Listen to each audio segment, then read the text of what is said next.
जब भी कोई हार्ट की दिक्कत हो तो आप कार्डियोलॉजिस्ट के पास जाते हो, जब भी कोई स्किन का प्रॉब्लम हो तो आप डर्मेटोलॉजिस्ट के पास जाते हो, जब भी आपको फेफड़े की दिक्कत हो तो किसके पास जाना चाहिए। I am doctor Harsha Jain, consultant and interventional pulmonologist at Vayu chest and pain clinic Pune. कई बार ऐसा होता है कि पेशेंट मेरे पास आता है, जब मैं बोलती हूँ कि आपने इतना देर क्यों किया, पहले ही आ जाना था, तो पहले आते तो जल्दी से ट्रीटमेंट शुरू कर देते हैं। तो most of the time patient बोलता है कि नहीं, हम अपने नजदीकी डॉक्टर को दिखा रहे थे, हमें पता ही नहीं चला कि पल्मोनोलॉजिस्ट के पास जाना होता है। तो a patient came to me and they asked me, madam कब पल्मोनोलॉजिस्ट के पास आना चाहिए और पल्मोनोलॉजिस्ट होते कौन है। सो मैं आज आपको एक्सप्लेन करूंगी कि पल्मोनोलॉजिस्ट क्या करते हैं, या ये समझिए हम क्या करते हैं। यूजुअली पल्मोनोलॉजिस्ट वो होते हैं जो आपके फेफड़े के जो भी बीमारी रहती है उसके रिलेटेड ट्रीटमेंट देते हैं। अगर आपको खराटे लेने का प्रॉब्लम है, रात को नींद अच्छे से नहीं हो रही है, रात को बार बार जगना पड़ रहा है ब्रीदिंग के इश्यू से, या पल्मोनोलॉजिस्ट वो होते हैं जो भी आपका ब्रीदिंग पाइप होता है उसके रिलेटेड जो भी प्रॉब्लम्स होते हैं उसको डील करते हैं, या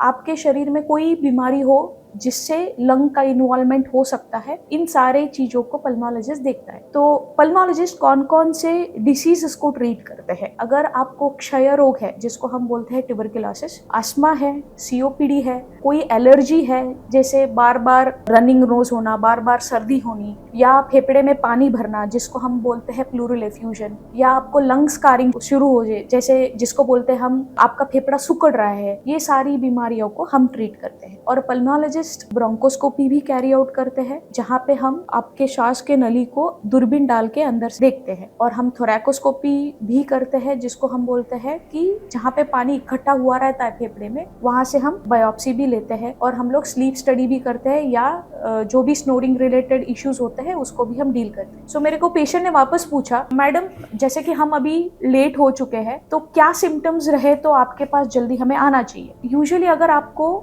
खांसी है, 2 हफ्ते से ज्यादा आपको खांसी रह रही है, या चलने पे सांस फूल रही है, या थोड़ा भी जो पहले आप काम करते थे वो अभी काम आप जब करने जाते हो तो आपको सांस फूलती है, और अगर आपको वीजिंग है जैसे छाती में से सिट्टी जैसी आवाजें निकलती है रात को या किसी भी टाइम पे, या आपके जो बलगम आपका निकलता है उसमें कभी आपने खून देखा हो, और अगर आपको खराटों का प्रॉब्लम हो जिसको हम बोलते हैं स्नोरिंग का वगैरह प्रॉब्लम हो, तब आपको पल्मोनोलॉजिस्ट को मिलना चाहिए। सो यूजुअली क्या होता है, ये पल्मोनोलॉजिस्ट को दिखाने का या पल्मोनोलॉजिस्ट के कांटेक्ट आप पहले क्यों नहीं पहुंच पाते, क्योंकि आप मोस्ट ऑफ द टाइम क्या होता है, जो भी आपको खांसी होती है या बार बार सर्दी होती है या आपको जो सांस फूलती है, आप क्या समझते हो कि ये एज रिलेटेड है, या मैंने ठंडा पानी पी लिया इसके वजह से ये मेरे को हो रहा है। सो यूजुअली ये सब मिसकंसेप्शन रहते हैं। पर जब भी आपको कोई भी सिम्टम्स बियॉन्ड 2 वीक्स रहे, बलगम में खून वगैरह आना जब भी फर्स्ट एपिसोड भी हो, तो आपको आके पल्मोनोलॉजिस्ट को मिलना चाहिए। सो मेरा सिर्फ ये कहना है, ब्रीदिंग को ग्रांटेड मत लीजिए। आपका लंग हेल्दी रहेगा